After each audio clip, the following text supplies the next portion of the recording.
Good afternoon, my dear students. Today we shall discuss about the another important topic in the subject knowledge and curriculum, that is facets of knowledge. In that already we have covered the local and universal knowledge. In this class today we shall discuss about the concrete and abstract knowledge. Concrete and abstract knowledge. It is the another facets of the knowledge. ಆತ್ಮೀಯ ವಿದ್ಯಾರ್ಥಿಗಳೇ, ಈಗಾಗಲೇ ನಾವು ಜ್ಞಾನದ ವಿವಿಧ ಆಯಾಮಗಳು ಎಂಬ ಅಂಶಗಳಲ್ಲಿ ಸ್ಥಳೀಯ ಮತ್ತು ಸಾರ್ವತ್ರಿಕ ಜ್ಞಾನ ಎಂಬ ವಿಷಯವನ್ನು ಕುರಿತು ಚರ್ಚೆ ಮಾಡಿದ್ದೇವೆ. ಇದೀಗ ಮೂರ್ತ ಮತ್ತು ಅಮೂರ್ತ ಜ್ಞಾನದ ಬಗೆಗೆ ಚರ್ಚಿಸೋಣ. Concrete knowledge is very concrete and definite as the name suggests. Knowledge about things that actually exist now or existed earlier and are factually found to be correct, or concrete knowledge. It involves only those things in which are visible to the human eye and are obvious enough for anybody who is looking at them. Things which derive meaning not through our sensory organs. It is always the visible, but from thinking and reasoning are called the abstract knowledge. By thinking and reasoning. ಮೂರ್ತ ಜ್ಞಾನವೆಂದರೆ ಇಂದ್ರಿಯಾರ್ಥ ಜ್ಞಾನ ಎಂದರ್ಥ. ಇಲ್ಲಿ ಇಂದ್ರಿಯಕ್ಕೂ ಮತ್ತು ವಸ್ತುವಿಗೂ ಆಗುವ ಸಂಬಂಧದಿಂದ ಉಂಟಾಗುವ ಒಂದು ಬಗೆಯ ತಿಳುವಳಿಕೆ ಎಂಬುದೇ ಸಾಮಾನ್ಯವಾದ ಅಭಿಪ್ರಾಯ. ಪಂಚೇಂದ್ರಿಯ ಮತ್ತು ವಸ್ತುಗಳ ಸಂಯೋಗದಿಂದ ಉಂಟಾಗುವ ವಸ್ತುಗಳ ನಿಶ್ಚಿತ ಜ್ಞಾನವೇ ಮೂರ್ತ ಜ್ಞಾನ. ಮೂರ್ತ ಜ್ಞಾನವನ್ನು ವಿಷಯ ವಸ್ತುವಿನ ಗ್ರಹಿಕೆ, ಜ್ಞಾನದ ಮೂಲಭೂತ ಆಧಾರ, ಜ್ಞಾನದ ಮೂಲ ಎಂಬುದಾಗಿ ಕೆಲವು ಸಿದ್ಧಾಂತಗಳು ಒಪ್ಪಿಕೊಂಡಿವೆ. Concrete knowledge can be divided into two types. It is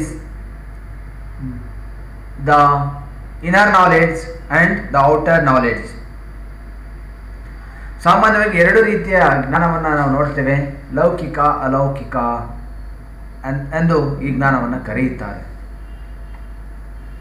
Concrete and abstract knowledge about things that actually exist now or existed earlier. ಸಾಮಾನ್ಯವಾಗಿ ನಮ್ಮ ಕಣ್ಣಿಗೆ ಕಾಣುವಂಥ ಎಲ್ಲ ವಸ್ತುಗಳು ಜ್ಞಾನನೇ. and are factually found to be correct, or concrete knowledge. Things which derives meaning not through our sensory experiences but from thinking and reasoning are called abstract things. They are most commonly used in philosophy. ತರಗತಿ ಸನ್ನಿವೇಶದಲ್ಲಿ ಯಾವುದೇ ಪರಿಕಲ್ಪನೆಗೆ ಸಂಬಂಧಿಸಿದಂತೆ ಮೂಲಭೂತ ವಿಚಾರಗಳನ್ನು ತಿಳಿಸುವ ಸಂದರ್ಭದಲ್ಲಿ ವಿದ್ಯಾರ್ಥಿಗಳಿಗೆ ಮೂರ್ತ ಅನುಭವಗಳನ್ನು ಒದಗಿಸಬೇಕು. ಇಲ್ಲವಾದಲ್ಲಿ ಆ ಜ್ಞಾನವು ದೀರ್ಘಕಾಲ ಉಳಿಲಿಕ್ಕೆ ಸಾಧ್ಯತೆ ಇಲ್ಲ. Things which derives meaning not through our sensory experiences but from thinking and the reasoning are called abstract things, abstract knowledge. They are most commonly used in philosophy. ಸಾಮಾನ್ಯವಾಗಿ ತತ್ವಜ್ಞಾನಿ ಪ್ಲೇಟೋ ಹೇಳುವಂತೆ ಇಂದ್ರಿಯಗಳಿಂದ ಸಿಗುವ ಮೂರ್ತ ಜ್ಞಾನ ಸದಾ ಅಪೂರ್ಣವಾಗಿರುತ್ತದೆ. ಕಾರಣವೇನೆಂದರೆ ಇಂದ್ರಿಯ ಜಗತ್ತು ಮಾನವನ ಒಂದು ವಿರೂಪ ಅನುಕರಣ. ತರ್ಕದಿಂದ ಸಿಗುವ ಜ್ಞಾನವೇ ಪ್ರಮಾಣೀಕೃತ ಜ್ಞಾನ. ಆದ್ದರಿಂದ ಸತ್ಯವು ಭೌತಿಕ ಜಗತ್ತಿನಲ್ಲಿ ಇರದು, ಅದು ಇರುವುದು ತರ್ಕಬದ್ಧವಾದ ವಿಚಾರಗಳಲ್ಲಿ ಎಂದಿದ್ದಾರೆ. According to the Plato, the knowledge obtained from the sensory organs is not complete. It is not complete knowledge, but things which derives through our sensory experiences but from thinking and reasoning are called the abstract things. ಈ ಹಿನ್ನೆಲೆಯನ್ನು ಆಧಾರವಿಟ್ಟುಕೊಂಡು ಸಕಲ ಜೀವಜಂತುಗಳು ಅಥವಾ ಪ್ರಾಣಿಗಳು, ಮನುಷ್ಯ ಕ್ರಮೇಣವಾಗಿ ಸೃಷ್ಟಿಯಾದಂತೆ ನಾಗರಿಕತೆ ಉಗಮ ಆಯಿತು. Then what are the characteristics of the abstract knowledge?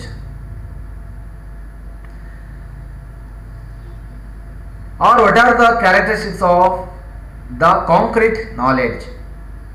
Here the characteristics of the concrete knowledge is sensory oriented. Concrete knowledge is sensory oriented. ಮೂರ್ತ ಜ್ಞಾನವು ಇಂದ್ರಿಯಜನ್ಯ ಅನುಭವವಾಗಿದೆ. It is in the form of reality, truth and also within contact. ಸಾಮಾನ್ಯವಾಗಿ ಇದು ನೈಜತೆ, ಸತ್ಯತೆ, ಸ್ಪರ್ಶ ರೂಪದಲ್ಲಿರುತ್ತದೆ. Then concrete knowledge is constant one. It is same in all time. Concrete knowledge is same in nature or constant. It is same in all the times. ಮೂರ್ತ ಜ್ಞಾನವು ಸ್ಥಿರವಾಗಿರುತ್ತದೆ. ಅದಲ್ಲದೆ ಮೂರ್ತ ಜ್ಞಾನವು ಎಲ್ಲ ಕಾಲದಲ್ಲೂ ಕೂಡ ಒಂದೇ ಆಗಿರುತ್ತದೆ. ವಸ್ತುವಿನ ನೈಜ ಸ್ಥಿತಿ ಅರಿಯಲು ಮೂರ್ತ ಜ್ಞಾನ ಸಹಕಾರಿಯಾಗಿದೆ. It is very useful to know about the concrete or the real position of the things, real position of the object. ಒಂದು ವಸ್ತುವಿನ ನೈಜ ಸ್ಥಿತಿಯನ್ನು ಅರಿಯಲು ಮೂರ್ತ ಜ್ಞಾನ ಬಹಳ ಸಹಕಾರಿಯಾಗಿರುತ್ತದೆ. ಮೂರ್ತವಾಗಿ ಪಡೆದ ಜ್ಞಾನವು ಹೆಚ್ಚು ದಿನಗಳ ಕಾಲ ನೆನಪಲ್ಲಿರುತ್ತದೆ. From the knowledge obtained from sensory organs, it always retain long time. It will always retain long time. These are some important characteristics of the concrete knowledge. ಇವೆಲ್ಲ ಅಂಶಗಳು ಮೂರ್ತ ಜ್ಞಾನದ ಕೆಲವೊಂದು ಅಂಶಗಳಾಗಿದೆ, ಗುಣಲಕ್ಷಣಗಳಾಗಿದೆ. ಶಿಕ್ಷಣದ ವ್ಯಾಪ್ತಿಯಲ್ಲಿಯೂ ಹಲವು ಅಮೂರ್ತ ಕಲ್ಪನೆಗಳಿದ್ದು ಅವುಗಳನ್ನು ವಿದ್ಯಾರ್ಥಿಗಳಿಗೆ ಅರ್ಥೈಸುವಂತಹ ಕಾರ್ಯಗಳನ್ನು ಶಿಕ್ಷಕರು ಮಾಡಬೇಕಾಗುವುದು. ಇಲ್ಲಿ ಸಾಕ್ಷ್ಯ, ಆಧಾರಗಳು, ನಿದರ್ಶನಗಳು ಮುಂತಾದವುಗಳನ್ನು ಬಳಸುವ ಮೂಲಕ ವಿದ್ಯಾರ್ಥಿಗಳೊಂದಿಗೆ ಅಮೂರ್ತ ಜ್ಞಾನವನ್ನು ನೀಡಿ ಅಮೂರ್ತ ಆಲೋಚನಾ ಸಾಮರ್ಥ್ಯವನ್ನು ಬೆಳೆಸಬೇಕಾಗುವುದು. Let us see what are the important characteristics of the abstract knowledge. Abstract knowledge always based on the logical factors. Abstract knowledge always based on the logical objects. ಅಮೂರ್ತ ಜ್ಞಾನವು ತಾರ್ಕಿಕ ಅಂಶಗಳ ಆಧಾರಿತವಾಗಿರುತ್ತದೆ. ಅಮೂರ್ತ ಅಂಶಗಳು ತಾರ್ಕಿಕ ಅಂಶಗಳ ಆಧಾರಿತವಾಗಿರುವಂಥದ್ದು. ಅಮೂರ್ತ ಜ್ಞಾನವು ವೈವಿಧ್ಯಮಯ ದೃಷ್ಟಿಕೋನವನ್ನು ಹೊಂದಿರುತ್ತದೆ. The another characteristics of the concrete knowledge, it has the different aspects, different dimensions. And third one is abstract knowledge always basis of belief. Abstract knowledge always basis of the beliefs. ಅಮೂರ್ತ ಜ್ಞಾನವು ನಮ್ಮ ನಂಬಿಕೆಯ ತಳಹದಿಯಾಗಿರುತ್ತದೆ. And also it is obtained from research, inventions. Abstract knowledge mainly revised or upgraded from the research, enquiry and invention. ಆದರೆ ಇದರಲ್ಲಿ ಕೆಲವು ಸತ್ಯ ಅಂಶಗಳಿರ್ತದೆ. ಆ ಸತ್ಯವಾದ ಅಂಶಗಳನ್ನು ಸಂಶೋಧನೆಗಳಿಂದ ಹೆಚ್ಚು ಪರಿಷ್ಕರಣೆಗೆ ಅಥವಾ ಮೇಲ್ದರ್ಜೆಗೆ ಇರುವ ಸಾಧ್ಯತೆಯೂ ಕೂಡ ಇರುತ್ತೆ. And also the abstract knowledge always tested by witness. Abstract knowledge always tested by the witness. ಸಾಮಾನ್ಯವಾಗಿ ಅಮೂರ್ತ ಜ್ಞಾನ ಸತ್ಯಗಳಿಂದ, ಸಾಕ್ಷ್ಯಾಧಾರಗಳಿಂದ ಪರೀಕ್ಷೆಗೆ ಒಳಪಡುವಂತಹ ಪ್ರಯತ್ನ ಅಬ್ಸ್ಟ್ರಾಕ್ಟ್ ನಾಲೆಡ್ಜ್ ಮಾಡುತ್ತೆ. Abstract knowledge may be referred to the figurative description, whereas the concrete knowledge does not think so. ಆದರೆ ಆ ಥರದ ಜ್ಞಾನಗಳು ಅವುಗಳಲ್ಲಿ ಮುಖ್ಯವಾಗಿ ಅದರ ಬದಲಾವಣೆಗೆ ಆಗಲಿಕ್ಕೆ ಸಾಧ್ಯತೆ ಇಲ್ಲ. Concrete knowledge does not have any depth. It just refers to the thinking in the periphery. Abstract knowledge goes under the surface. ಆದರೆ ಕಾಂಕ್ರೀಟ್ ಅಷ್ಟು ಆಳವಾಗಿ ಹೋಗೋದಿಲ್ಲ, ಆಳವಾದ ಜ್ಞಾನವಲ್ಲ. ಆದರೆ ಅಮೂರ್ತ ಜ್ಞಾನ ಬಹಳಷ್ಟು ನಮ್ಮನ್ನು ಆಳಕ್ಕೆ ಕೊಂಡೊಯ್ಯುವಂಥ ಪ್ರಯತ್ನ ಮಾಡುತ್ತೆ. A person with concrete knowledge does not think behind the facts. They do not have the ability to think behind a certain limit. Concrete knowledge only have a generalized concept for all things. On the other hand, abstract knowledge have a specific concept of things. While some mental process is involved in abstract knowledge, no such efforts is involved in concrete knowledge. ಸಾಮಾನ್ಯವಾಗಿ ಶಿಕ್ಷಣದ ವ್ಯಾಪ್ತಿಯಲ್ಲಿ ಹಲವು ಅಮೂರ್ತ ಕಲ್ಪನೆಗಳಿದ್ದು ಅವುಗಳನ್ನು ವಿದ್ಯಾರ್ಥಿಗಳಿಗೆ ಅರ್ಥೈಸುವಂಥ ಕಾರ್ಯಗಳನ್ನು ಶಿಕ್ಷಕ ಮಾಡಬೇಕಾಗುತ್ತೆ. ಆ ಹಿನ್ನೆಲೆಯಲ್ಲಿ ಅನೇಕ ಅಂಶಗಳನ್ನು ಆಧಾರವಾಗಿಟ್ಟುಕೊಂಡು ವಿದ್ಯಾರ್ಥಿಗಳಿಗೆ ಅಮೂರ್ತವಾಗಿರುವಂಥ ಆಲೋಚನಾ ಸಾಮರ್ಥ್ಯವನ್ನು ಬೆಳೆಸುವಂತಹ ಪ್ರಯತ್ನವನ್ನು ಮಾಡಬೇಕಾಗುತ್ತೆ. ಆ ದೃಷ್ಟಿಯಲ್ಲಿ ಕಾಂಕ್ರೀಟ್ ಮತ್ತು ಅಬ್ಸ್ಟ್ರಾಕ್ಟ್ ನಾಲೆಡ್ಜ್ ಬಹಳಷ್ಟು ಮುಖ್ಯವಾದದ್ದು. The term concrete and abstract are also used to suggest how practical or impractical an idea might be. ಸಾಮಾನ್ಯವಾಗಿ ಯಾವ ರೀತಿಯಾಗಿ ಪ್ರಾಯೋಗಿಕ ಮತ್ತು ಅಪ್ರಾಯೋಗಿಕವಾದವುಗಳು ಎಂಬ ಪರಿಕಲ್ಪನೆಗಾಗಿ ಮೂರ್ತ ಮತ್ತು ಅಮೂರ್ತ ಜ್ಞಾನವನ್ನು ಸಜೆಸ್ಟ್ ಮಾಡ್ತಾರೆ ಬಳಸೋದಕ್ಕೆ. Concrete knowledge does not have any depth. It just refers to the thinking in the periphery. A person with concrete knowledge does not think behind the facts. They do not have the ability to think behind a certain limit. Let us see the definitions regarding to the concrete knowledge.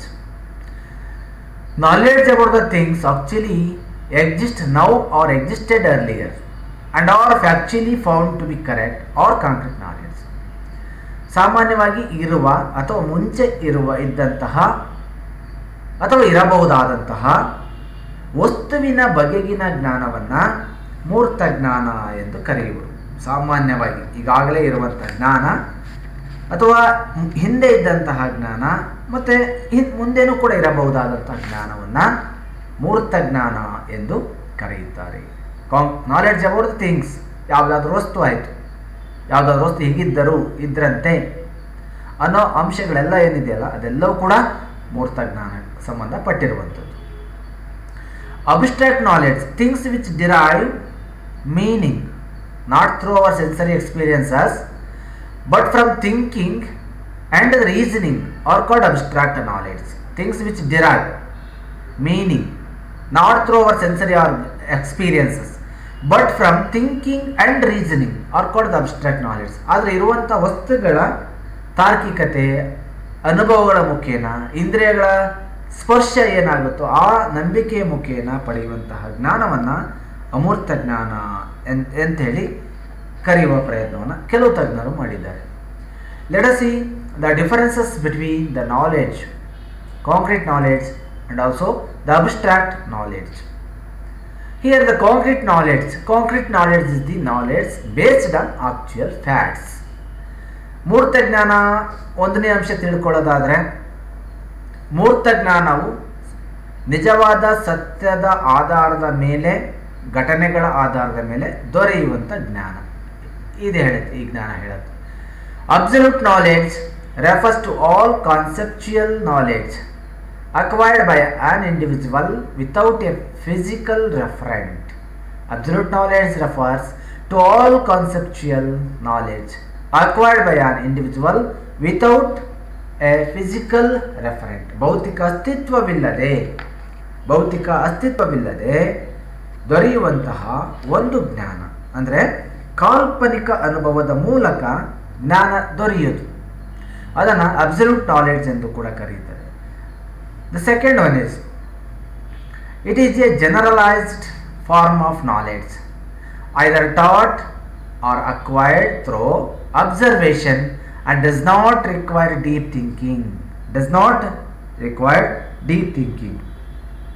ಆದರೆ ಇಲ್ಲಿ ಮೂರ್ತ ಪರಿಕಲ್ಪನೆಗಳಿಗೆ ಸಂಬಂಧಪಟ್ಟಂತೆ ಸಾಮಾನ್ಯೀಕರಣಗೊಳಿಸಬಹುದಾದಂಥ ಮಾತುಗಳು, ಜ್ಞಾನ ಕೇವಲ ವೀಕ್ಷಣೆಗಳಿಂದ ನೋಡಬಹುದಾದಂಥ ಜ್ಞಾನ. ಅದಕ್ಕೆ ಯೋಚನೆಯ ಅಗತ್ಯತೆ ಇರುವುದಿಲ್ಲ. ಬಟ್ ಅಬ್ಸಲ್ಯೂಟ್ ನಾಲೆಡ್ಜ್, ಅಮೂರ್ತ ಜ್ಞಾನ ಅಂದರೆ it is acquired by deep thinking and imagination. ಸಾಮಾನ್ಯವಾಗಿ ಇಮ್ಯಾಜಿನೇಷನ್ಗಳಿಗೆ ಸಂಬಂಧಪಟ್ಟಂತೆ ಬಳಸುವಂಥ ಒಂದು ಜ್ಞಾನ. Example, concrete knowledge or subject knowledge, skills, smoke, mist etcetera. ಸಾಮಾನ್ಯವಾಗಿ ವಿಷಯ ಆಧಾರಿತ ಜ್ಞಾನಗಳು. ಮೂರ್ತ ಜ್ಞಾನಗಳೇನಿದಾವಲ್ಲ ಅವೆಲ್ಲವೂ ಕೂಡ ವಿಷಯ ಆಧಾರಿತ ಜ್ಞಾನಗಳು. Examples of the absolute knowledge are beauty, love, truth, justice etcetera. ಸೌಂದರ್ಯ, ಪ್ರೀತಿ, ಸತ್ಯ, ನ್ಯಾಯ ಮುಂತಾದ ಅಂಶಗಳ ಆಧಾರವಾಗಿರುವಂತಹ ಕೆಲವೊಂದು ಅಂಶಗಳನ್ನು ನಾವು ಆ ದೃಷ್ಟಿಯಲ್ಲಿ ಕೂಡ ಅದನ್ನು ನಾವು ಕರೆಯುತ್ತೇವೆ. Then concrete knowledge, it is based on facts. Always it is based on facts. ಸತ್ಯದ ಆಧಾರದ ಮೇಲೆ ಆಗುವಂಥ ಜ್ಞಾನ. It is based on facts. It is the concrete knowledge. Then abstract knowledge is based on the ideas. ಊಹೆಗಳ ಮೇಲೆ ಆಧಾರಿತವಾಗಿರುವಂಥದ್ದು. ಕೇವಲ ಕ್ರಮೇಣವಾಗಿ ಊಹೆಗಳನ್ನು ಆಧಾರವಿಟ್ಕೊಂಡು ಮಾಡುವಂಥ ಒಂದು ಜ್ಞಾನ. It has only existence form.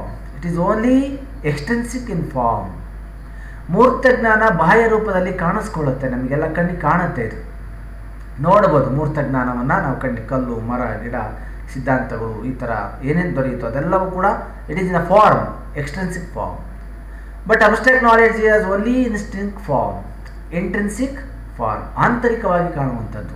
ಅದನ್ನು ಹುಡುಕಬೇಕಷ್ಟೇ, ಪ್ರಯತ್ನ ಮಾಡಬೇಕು. ಅಲೌಕಿಕ ಅಂತ ನಾವು ಕರಿತೀವಲ್ವ, ಅಲೌಕಿಕ ಜ್ಞಾನ. ಆ ಅಲೌಕಿಕ ಜ್ಞಾನವನ್ನು ಹುಡುಕುವಂಥ ಪ್ರಯತ್ನ. It has only extrinsic form, ಲೌಕಿಕ ಮಾದರಿಯ ರೂಪದಲ್ಲಿ ಇರುವಂಥದ್ದು. Then concrete knowledge is specific, particular, real and tangible. ಸಾಮಾನ್ಯವಾಗಿ ಮೂರ್ತ ಜ್ಞಾನವು ನೈಜವಾದುದು ಮತ್ತು ಜ್ಞಾನಾಧಾರಿತ ವಿಷಯವಾಗಿರುವಂಥದ್ದು. ನಿರ್ದಿಷ್ಟ ವಿಷಯ ಎಂದು ಕೂಡ ಇದನ್ನು ಕರೆಯುತ್ತಾರೆ. Then abstract knowledge is it is a creative, unclear and definite. ಬಹಳಷ್ಟು ಸೃಜನಾತ್ಮಕವಾದುದು, ಅಸ್ಪಷ್ಟವಾಗಿರುವಂಥದ್ದು. ಸ್ಪಷ್ಟ ಮಾಡ್ಕೊಳ್ಳೋದು ಪ್ರಯತ್ನ ಮಾಡಬೇಕಷ್ಟೇ. ಅಸ್ಪಷ್ಟವಾಗಿರುತ್ತೆ, ಸ್ಪಷ್ಟ ಮಾಡೋದಕ್ಕೆ ಪ್ರಯತ್ನ ಮಾಡಿಕೊಳ್ಬೇಕು. ಇನ್ಡೆಫಿನೈಟ್, ಅನಿರ್ದಿಷ್ಟವಾದುದು. ಸಾಮಾನ್ಯವಾಗಿ ಅನಿರ್ದಿಷ್ಟವಾದ ಪರಿಕಲ್ಪನೆಗಳು ಅದರಲ್ಲಿ ಇರುವಂಥದ್ದು. Then concrete knowledge, it is bound by time and place. It is bound by time and place. ಸಾಮಾನ್ಯವಾಗಿ ಮೂರ್ತ ಜ್ಞಾನ ಸ್ಥಳ ಹಾಗೂ ಸಮಯಗಳನ್ನು ನಿಗದಿಪಡಿಸ್ಕೊಂಡಿರುತ್ತೆ ಅಥವಾ ಸಮಯಗಳಿಗೆ ಸೀಮಿತವಾಗಿರುತ್ತೆ. But abstract knowledge, it is not bound of time and place. ಯಾವುದೇ ಒಂದು ಪ್ರದೇಶಕ್ಕೆ ಅಥವಾ ಕಟ್ಟುಪಾಡಿಗೆ ಅದು ಆಧಾರಿತವಾಗಿರೋದಿಲ್ಲ. ಆ ಹಿನ್ನೆಲೆಯಲ್ಲಿ ಆ ಪ್ರಯತ್ನವನ್ನು ಕೂಡ ಮಾಡ್ತಾರೆ. Then it provides the specific meaning. Abstract concrete knowledge provides the specific meaning, but abstract knowledge it does not provide specific meaning. ಇದು ಯಾವುದೇ ರೀತಿಯಾಗಿರ್ತಾ ನಿರ್ದಿಷ್ಟ ಅರ್ಥವನ್ನು ಹೊಂದಿರೋದಿಲ್ಲ. ಆದರೆ ಮೂರ್ತ ಜ್ಞಾನ ನಿರ್ದಿಷ್ಟವಾದ ಅರ್ಥವನ್ನು ಹೊಂದಿರುತ್ತೆ. Concrete knowledge does not have any depth. ಯಾವುದೇ ರೀತಿಯಾದ ಆಳವನ್ನು ಇದು ಹೊಂದಿರೋದಿಲ್ಲ. But abstract knowledge goes under the surface. ಆದರೆ ಅಮೂರ್ತ ಜ್ಞಾನ ಹೋಗ್ತಾ ಹೋಗ್ತಾ ಅದರ ಆಳ ವಿಸ್ತಾರ ಹೆಚ್ಚಾಗ್ತಾ ಹೋಗುತ್ತೆ. Concrete knowledge is just regarding the facts. But the abstract knowledge goes down below the facts. These are some other important points regarding to the differences between the concrete and abstract knowledge. ಆದರೆ ಮೂರ್ತ ಜ್ಞಾನ ಸಾಮಾನ್ಯವಾಗಿ ಸತ್ಯದ ಅಂಶಗಳ ಆಧಾರದ ಮೇಲೆ ಇರುವಂಥದ್ದು. ಆದರೆ ಅಮೂರ್ತ ಜ್ಞಾನ ಸತ್ಯದಿಂದ ಆಚೆಗಿನ ಅಂಶಗಳನ್ನು ಕೂಡ ಹುಡುಕುವಂಥ ಪ್ರಯತ್ನವನ್ನು ಮಾಡುತ್ತೆ. Concrete thinking, abstract thinking involves some mental process, but these form of knowledge has some mental process. But ಇವೆರಡೂ ಒಂದು ಸಿಮಿಲಾರಿಟಿ ಇದೆ. ಏನಪ್ಪ ಅಂದರೆ these two form of the knowledge requires the mental process. when compared to the concrete thinking or concrete knowledge, abstract thinking is about understanding the multiple meanings, about understanding the multiple meanings. ಆದರೆ ಮೂರ್ತ ಜ್ಞಾನಕ್ಕೆ ಅಥವಾ ಮೂರ್ತ ಜ್ಞಾನದ ಅರ್ಥಕ್ಕೆ ನಾವು ಹೋಲಿಕೆ ಮಾಡೋದಾದರೆ ಅಮೂರ್ತ ಜ್ಞಾನವು ಅದಕ್ಕಿಂತ ಹೆಚ್ಚಿನ ಅರ್ಥಗಳನ್ನು ಕೊಡುವಂಥ ಪ್ರಯತ್ನ ಮಾಡುತ್ತೆ. ಆ ಹಿನ್ನೆಲೆಯಲ್ಲಿ ಅದರ ಮೂರ್ತ ಜ್ಞಾನವನ್ನು ಅಥವಾ ಅಮೂರ್ತ ಜ್ಞಾನ ಅಂಥೇಳಿ ಹೆಸರಿಸಿಕೊಳ್ಳುವಂಥ ಪ್ರಯತ್ನ ಕೂಡ ಇಲ್ಲಿ ಮಾಡ್ತಾರೆ. ಆದ್ದರಿಂದ concrete provides the specific meaning where abstract has only intrinsic form. Only intrinsic ಯಾವುದು ಆಂತರಿಕಗಳು ಅದನ್ನು ಭಾಳಷ್ಟು ಪತ್ತೆ ಹಚ್ಚಬೇಕು. ತಿಳ್ಕೊಳ್ಳೋದಕ್ಕೋಸ್ಕರ ಅದನ್ನು ಭಾಳಷ್ಟು ಪತ್ತೆ ಹಚ್ಚಿಕೊಂಡು ಅದನ್ನು ಅಧ್ಯಯನ ಮಾಡುವಂಥ ಪ್ರಯತ್ನ ಮಾಡಿದಾಗ ಮಾತ್ರ ಅದರ ಅಂಶಗಳು ನಮಗೆ ತಿಳಿಲಿಕ್ಕೆ ಸಾಧ್ಯತೆ ಆಗುತ್ತೆ. Abstract thinking may be referred to the figurative description versus concrete thinking does not think so. ಆದರೆ ಕೆಲವೊಂದು ಪರಿಕಲ್ಪನೆಗಳಲ್ಲಿ ಈ ಮೂರ್ತ ಜ್ಞಾನ ವಿವರಣೆಯನ್ನು ಕೊಡ್ತಾ ಹೋಗುತ್ತೆ, ವಿವರಣೆ ಕೊಡಲಿಕ್ಕೆ ಸಾಧ್ಯತೆ ಆಗುತ್ತೆ. ಆದರೆ ಅಮೂರ್ತ ಜ್ಞಾನ ಅದನ್ನು ವಿವರಣೆ ಮಾಡಲಿಕ್ಕೆ ಸಾಧ್ಯತೆ ಆಗೋದಿಲ್ಲ. Abstract thinking requires much more analysis and goes deeper versus concrete thinking remains on the surface. ಆದ್ದರಿಂದ ಯಾವ ಅಂಶಗಳ ಆಧಾರದಲ್ಲಿ ಅದನ್ನು ಅಧ್ಯಯನ ಮಾಡ್ತೀವೋ ಆ ಹಿನ್ನೆಲೆಯಲ್ಲಿ ಕೂಡ ಅದನ್ನು ನಾವು ತಿಳಿದುಕೊಳ್ಳೋ ಪ್ರಯತ್ನ ಕೂಡ ಮಾಡಬೇಕು. These are some of the important differences between the abstract and the concrete knowledge. Concrete knowledge ಕೆಲವು ಅಂಶಗಳಂದರೆ ನೈಜ ಅನುಭವದ ಮೂಲಕ ಜ್ಞಾನ ನೀಡುತ್ತೆ. ಮೂರ್ತ ಜ್ಞಾನ ಆಧಾರಗಳ ಮೇಲೆ ಆಧಾರಿತವಾಗಿರುತ್ತೆ. ಸುಮ್ಮನೆ ಯಾರೋ ಹೇಳಿದ್ರು ಅಂತ ಇದನ್ನು ನಾವು ನಂಬಲಿಕ್ಕೆ ಸಾಧ್ಯತೆ ಇಲ್ಲ. ಮೂರ್ತ ಜ್ಞಾನದಲ್ಲಿ ಪರಿಕಲ್ಪನೆಗೆ ಸಂಬಂಧಿಸಿದಂತೆ ಅನುಮಾನಗಳ ಸಂಖ್ಯೆ ಕಡಿಮೆ. ಅಲ್ಲಿ ಅನುಮಾನಗಳು ಇಂಟ್ಯೂಷನ್ ಅಂತ ಕರಿತೀವಿ ನಾವು ಅದನ್ನು. ಅನುಮಾನಗಳ ಸಂಖ್ಯೆ ಅಲ್ಲಿ ಬಹಳಷ್ಟು ಕಡಿಮೆ ಇರುತ್ತೆ. ಮೂರ್ತ ಜ್ಞಾನ ಆಧಾರಿತ ವಿಷಯ ವಸ್ತುಗಳನ್ನು ಅರ್ಥೈಸುವುದು ಸುಲಭ. ಸಾಮಾನ್ಯ ಕಾಂಕ್ರೀಟ್ ಬೇಸ್ಡ್ ಏನು ಅಬ್ಜೆಕ್ಟ್ ಇರುತ್ತಲ್ಲ ಅದನ್ನು ಭಾಳ ಸುಲಭವಾಗಿ ಅರ್ಥ ಮಾಡಿಸ್ಬೋದು ನಾವು. ನೋಡು ಇದು ದೇವರು ಅಂದರೆ ಅರ್ಥ ಮಾಡಿಸೋಕ್ಕೆ ಸಾಧ್ಯ ಆಗುತ್ತಾ? ದೇವರ ರೂಪವನ್ನು ಬೇಕಾದ್ರೆ ನಾವು ಅರ್ಥ ಮಾಡಿಸ್ಬಿಡ್ಬೋದು. ಆದರೆ ದೇವರು that is abstract in the form. ಹಾಗಾಗಿ ಗುಡಿಯಲ್ಲಿರುವ ದೇವರನ್ನು ಬೇಕಾದ್ರೆ ವರ್ಣನೆ ಮಾಡ್ಬೋದು, ಆದರೆ ಕಣ್ಣಿಗೆ ಕಾಣದ ದೇವರನ್ನು ವರ್ಣನೆ ಮಾಡಲಿಕ್ಕೆ ಸಾಧ್ಯತೆ ಆಗೋದಿಲ್ಲ. ಮೂರ್ತ ಜ್ಞಾನ ಆಧಾರಿತ ವಿಷಯ ವಸ್ತುಗಳನ್ನು ಅರ್ಥೈಸುವುದು ಸುಲಭ. ಮೂರ್ತ ಜ್ಞಾನವು ಇಂದ್ರಿಯಜನ್ಯ ಅನುಭವ ಆಗಿದೆ. ಮೂರ್ತ ಜ್ಞಾನವು ಇಂದ್ರಿಯಜನ್ಯ ಅನುಭವ ಹೊಂದಿರುವಂಥದ್ದು. ಆ ದೃಷ್ಟಿಯಲ್ಲಿ ಇದನ್ನು ವ್ಯಾಖ್ಯಾನಿಸುವಂಥ ಪ್ರಯತ್ನ ಮಾಡಬೇಕು. ಮೂರ್ತ ಜ್ಞಾನವು ನೈಜ, ಸತ್ಯ ಮತ್ತು ಸ್ಪರ್ಶಾರ್ಹವಾದದ್ದು. It is real in the nature. ಸಾಮಾನ್ಯವಾಗಿ ಆ ಜ್ಞಾನವನ್ನು ಎಲ್ಲರೂ ಕೂಡ ಮುಟ್ಟಿ ನೋಡಿ ಅದರ ಅನುಭವವನ್ನು ಕೂಡ ಪಡೆದುಕೊಳ್ಳುವಂಥ ಪ್ರಯತ್ನವನ್ನು ಹೇಳಬಹುದು. ಆದರೆ ಅಬ್ಸ್ಟ್ರಾಕ್ಟ್ ನಾಲೆಜನ್ನು ನಾವು ಕಾಲ್ಪನಿಕ ಜ್ಞಾನನು ಅಂತಲೂ ಕೂಡ ನಾವು ಕರೆಯುತ್ತೇವೆ. ಕಾಲ್ಪನಿಕ ಅನುಭವದ ಮೂಲಕ ಜ್ಞಾನವನ್ನು ಒದಗಿಸುತ್ತೆ. ಅಮೂರ್ತ ಜ್ಞಾನ ಕಾಲ್ಪನಿಕ ಅನುಭವದ ಮೂಲಕ, ನಾನೀಗ ಅಮೂರ್ತ ಜ್ಞಾನದ ಬಗ್ಗೆ ಹೇಳ್ತಾ ಇದ್ದೀನಿ, ಕಾಲ್ಪನಿಕ ಅನುಭವದ ಮೂಲಕ ಜ್ಞಾನವನ್ನು ಒದಗಿಸುತ್ತೆ. ಹಾಗಾಗಿ ನಮಗೆ ಸಿಗೋದೆಲ್ಲ ಅನುಭವಗಳು ಕೂಡ ಕಲ್ಪನೆಯ ಮೇಲೆ, ಇಮ್ಯಾಜಿನರಿ ಎಕ್ಸ್ಪೀರಿಯನ್ಸಸ್ ಅಂತ ಹೇಳ್ತೀವಲ್ವ ಹಾಗೆ. ಇಲ್ಲಿ ಆಧಾರಗಳ ಸಂಖ್ಯೆ ಕಡಿಮೆ ಇರುತ್ತೆ. ಇದು ಪ್ರೂವ್ ಮಾಡಿ ಅಂದರೆ ಆಗಲ್ಲ, ದೇವರಿದ್ದಾನೆ ತೋರಿಸು ಅಂದರೆ ಸಾಧ್ಯ ಆಗೋದಿಲ್ಲ. ಆದ್ದರಿಂದ ಇಲ್ಲಿ ಆಧಾರಗಳ ಸಂಖ್ಯೆ ಕಡಿಮೆ. ಅದರ ನಂಬಿಕೆಯಲ್ಲಿ ಪ್ರಧಾನವಾಗಿರುತ್ತೆ. ಅಮೂರ್ತ ಜ್ಞಾನದಲ್ಲಿ ಮೂರನೇ ಅಂಶಗಳು, ಅಮೂರ್ತ ಜ್ಞಾನದಲ್ಲಿ ಪರಿಕಲ್ಪನೆಗೆ ಸಂಬಂಧಿಸಿದಂತೆ ಅನುಮಾನಗಳ ಸಂಖ್ಯೆ ಹೆಚ್ಚಿರುತ್ತೆ. ಹೆಚ್ಚಾಗಿ ಅದನ್ನು ಅನ್ವೇಷಣೆ ಮಾಡೋರು ಅದನ್ನು ಹೇಳುವಂಥ ಪ್ರಯತ್ನ ಮಾಡ್ತಾರೆ. ಅಂದರೆ ಅಲ್ಲಿ ಹೀಗಾಗ್ಬೋದಾ, ಪ್ರೊಡಿಕ್ಷನ್ ಅಂತ ನಾವು ಕರಿತೀವಿ, ಪ್ರೊಡಿಕ್ಷನ್ಸ್ ಅನ್ನೋ ದೃಷ್ಟಿಯಲ್ಲಿ ಕೂಡ ಅದನ್ನು ಕರೆಯುವಂಥ ಪ್ರಯತ್ನ ಮಾಡ್ತೀವಿ. ಆ ದೃಷ್ಟಿಯಲ್ಲಿ ಅದನ್ನು ವ್ಯಾಖ್ಯಾನಿಸುವಂಥ ಪ್ರಯತ್ನ ಕೂಡ ನಡೆಯುತ್ತೆ. ಹೆಚ್ಚು ಇರುತ್ತೆ. ಆಧಾರಗಳ ಸಂಖ್ಯೆ ಕಡಿಮೆ ಇರುತ್ತೆ, ಅನುಮಾನಗಳ ಸಂಖ್ಯೆ ಇಲ್ಲಿ ಹೆಚ್ಚಿರುತ್ತೆ. ಅಮೂರ್ತ ಜ್ಞಾನ ಆಧಾರಿತ ವಿಷಯ ವಸ್ತುಗಳನ್ನು ಅರ್ಥೈಸೋದು ಕಷ್ಟ. ಆದರೆ ಈ ಎಲ್ಲ ವಿಷಯ ವಸ್ತುಗಳನ್ನು ಬಹಳ ಬೇಗನೆ ನಾವು ವಿದ್ಯಾರ್ಥಿಗಳಿಗೆ ಅರ್ಥೈಸೋದು ಕೂಡ ತುಂಬ ಕಷ್ಟವಾದ ವಿಚಾರ ಆಗುತ್ತೆ. ಆ ಹಿನ್ನೆಲೆಯಲ್ಲಿ ಅದನ್ನು ಹೇಳಲಿಕ್ಕೆ ಸಾಧ್ಯನೂ ಕೂಡ ಆಗಲ್ಲ. ಅಬ್ಸ್ಟ್ರಾಕ್ಟ್ ಮತ್ತು ಕಾಂಕ್ರೀಟ್ ನಾಲೆಡ್ಜ್ಗೆ ಸಂಬಂಧಪಟ್ಟಂತೆ ಅಮೂರ್ತ ಜ್ಞಾನವು ಇಲ್ಲಿ ತಾರ್ಕಿಕ ಅನುಭವದ ಮುಖೇನ ದೊರೆಯುತ್ತೆ. Means abstract thinking may be refer to the figurative description. ಆಗಲೇ ಹೇಳಿದ ಹಾಗೆಯೇ ಅದು ಕೇವಲ ವಸ್ತು, ಸಂಕೇತಗಳು ಆ ಮುಖೇನ ದೊರೆಯುವಂಥ ಒಂದು ಪ್ರಯತ್ನ ಆಗಿರೋದ್ರಿಂದ ಅಮೂರ್ತ ಜ್ಞಾನ ದೃಷ್ಟಿಯಲ್ಲಿ ಅದು. ಅಮೂರ್ತ ಜ್ಞಾನವು ನಂಬಿಕೆಯ ಆಧಾರಿತವಾದುದು. ವಾಗಿರುವಂಥದ್ದು. ಆ ಹಿನ್ನೆಲೆಯಲ್ಲಿ ಆ ಜ್ಞಾನವನ್ನು ಪತ್ತೆ ಹಚ್ಚುವಂಥ ಪ್ರಯತ್ನವೂ ಕೂಡ ಇಲ್ಲಿ ಮಾಡಬೇಕು.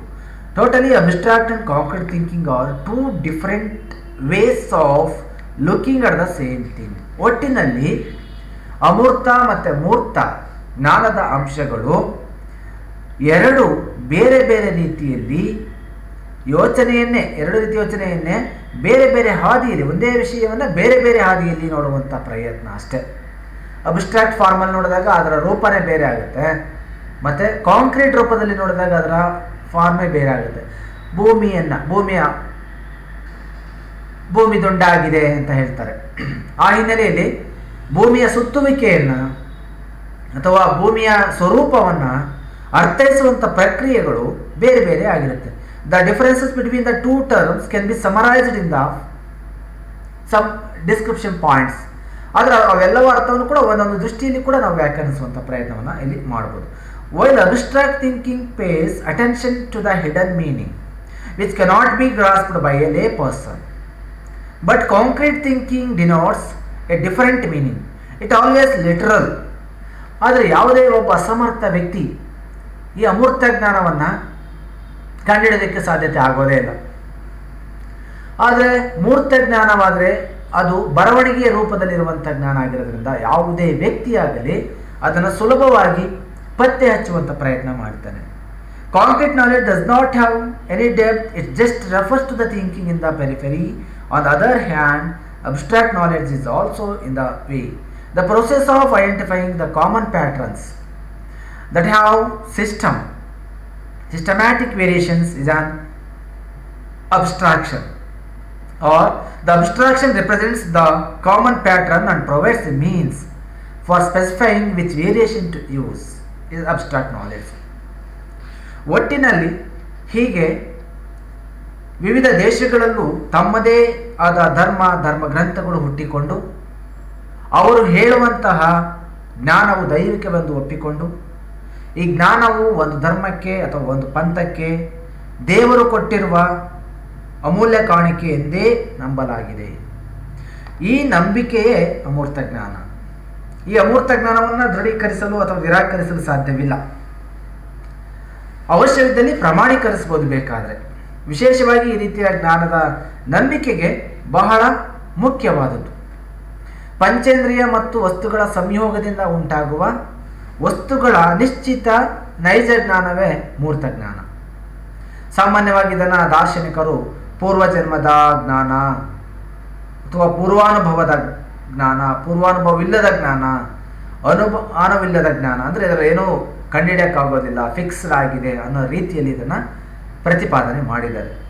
ಮೂರ್ತ ಜ್ಞಾನವನ್ನು ವಸ್ತು ವಿಷಯವಿನ ಗ್ರಹಿಕೆ ಆಧಾರವಿಟ್ಕೊಂಡು ಜ್ಞಾನದ ಮೂಲಭೂತ ಆಧಾರ ಅಂತ ತಿಳ್ಕೊಂಡು ಜ್ಞಾನದ ಮೂಲವೇ ಅಂತ ಭಾವಿಸ್ಕೊಂಡು ಎಲ್ಲ ಸಿದ್ಧಾಂತಗಳು ಒಪ್ಕೊಂಡಿದೆ. ಕೆಲವು ತತ್ವಜ್ಞಾನಗಳ ದೃಷ್ಟಿಯಲ್ಲಿ, ತತ್ವಶಾಸ್ತ್ರಜ್ಞರ ದೃಷ್ಟಿಯಲ್ಲಿ ಇವರು ಯಾವ ಅನುಮಾನಗಳು ನಂಬಲು ಅರ್ಹವಾದುದಲ್ಲ. ಏಕೆಂದರೆ ಪ್ರತಿಯೊಂದು ಅನುಮಾನವು ನಿಜ ಅಥವಾ ಇಂದ್ರಿಯಜನ್ಯ ಅನುಭವಗಳನ್ನು ತಿಳ್ಕೊಳ್ಬೇಕಾದ್ರೆ ಈ ದೃಷ್ಟಿಯ ಪ್ರಯತ್ನವನ್ನು ಮಾಡಬೇಕಾಗುತ್ತೆ. ಒಟ್ಟಾರೆಯಾಗಿ ಶಿಕ್ಷಣದ ವ್ಯಾಪ್ತಿಯಲ್ಲಿಯ ಹಲವು ಅಮೂರ್ತ ಕಲ್ಪನೆಗಳಿದ್ದು ಅವುಗಳನ್ನು ವಿದ್ಯಾರ್ಥಿಗಳಿಗೆ ಅರ್ಥೈಸುವಂತಹ ಕಾರ್ಯಗಳನ್ನು ಶಿಕ್ಷಕರು ಮಾಡಬೇಕಾಗುವುದು.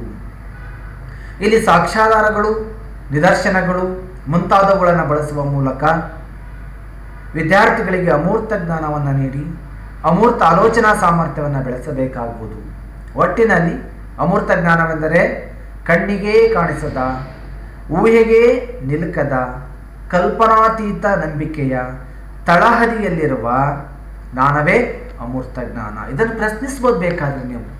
ಯು ಮೇ ಕ್ವಶನ್ ಇಟ್, ವಿಮರ್ಶಿಸ್ಬೋದು, ಯು ಕ್ಯಾನ್ ಕ್ರಿಟಿಸೈಸ್ ಇಟ್, ನೀವು ಇದನ್ನು ಟೀಕಿಸ್ಬೋದು. ಆದರೆ ವಾಸ್ತವವಾಗಿ ಇದನ್ನು ಬಿಂಬಿಸಲು ಸಾಧ್ಯವಿಲ್ಲ. ಬೇಕಾದ್ರೆ ವಿಮರ್ಶೆ ಮಾಡಿ, ಎಷ್ಟಾದರೂ ವಿಮರ್ಶೆ ಮಾಡಿ, ಆದರೆ ಅದನ್ನು ತೋರಿಸ್ತೇನೆ, ಹೇಳುತ್ತೇನೆ ಅಂದರೆ ನಿಮ್ಮ ಕಡೆಯಿಂದ ಅದು ಸಾಧ್ಯತೆ ಆಗೋದಿಲ್ಲ. ಹೀಗೆ ಮೂರ್ತ ಜ್ಞಾನವೆಂದರೆ ಇಂದ್ರಿಯಜನ್ಯ ಅನುಭವಗಳ ಮೂಲಕ ಪಡೆದ ಜ್ಞಾನವಾಗಿರುತ್ತೆ. ಇದು ದೀರ್ಘಕಾಲ ನೆನಪಲ್ಲಿ ನಿಲ್ಲುತ್ತೆ. ಅಮೂರ್ತ ಜ್ಞಾನವೆಂದರೆ ಇದು ಅನುಭವಗಳಿಂದ ದೊರೆತಂಥ ಜ್ಞಾನ. ಇದು ಕಡಿಮೆ ಸಮಯದಲ್ಲಿ, ಕಡಿಮೆ ಸಮಯದ ತನಕ ನಮ್ಮ ಬಳಿ, ನಮ್ಮ ಜೊತೆ ಇರುವಂಥ ಒಂದು ಜ್ಞಾನದ ಭಾಗವಾಗಿದೆ. Totally it is a very meaningful discussions regarding to the concrete knowledge and abstract knowledge. Here the process of identifying the common patterns and common sense that have the systematic variations in simple. Now it is easy to psychological way of understanding concept by the individual and also a group. ಒಟ್ಟಾರೆ ನಮ್ಮ ಮನೋವೈಜ್ಞಾನಿಕ ಹಿನ್ನೆಲೆಯಲ್ಲಿ ಈ ಅಮೂರ್ತ ಮತ್ತು ಮೂರ್ತ ಜ್ಞಾನಗಳು ಬಹಳ ವಿಶಾಲವಾದ ತಳಹದಿಯನ್ನು ಹೊಂದಿರೋದ್ರಿಂದ ವಿದ್ಯಾರ್ಥಿಗಳಿಗೆ ಆ ಅಮೂರ್ತ ಪರಿಕಲ್ಪನೆಗಳನ್ನು ಮೂರ್ತವನ್ನಾಗಿಸೋದು, ಮೂರ್ತ ಪರಿಕಲ್ಪನೆಗಳನ್ನು ಹೆಚ್ಚು ಜೀವಂತವಾಗಿ ಹೇಳುವುದರ ಮುಖೇನ ವಿದ್ಯಾರ್ಥಿಗಳಿಗೆ ಅವುಗಳಿಗೆ ಎರಡರಲ್ಲಿರುವ ವ್ಯತ್ಯಾಸವನ್ನು ತಿಳಿಸಿಕೊಡುವಂಥ ಪ್ರಯತ್ನವನ್ನು ಒಬ್ಬ ಶಿಕ್ಷಕ ಮಾಡಬೇಕು. ಧನ್ಯವಾದಗಳು.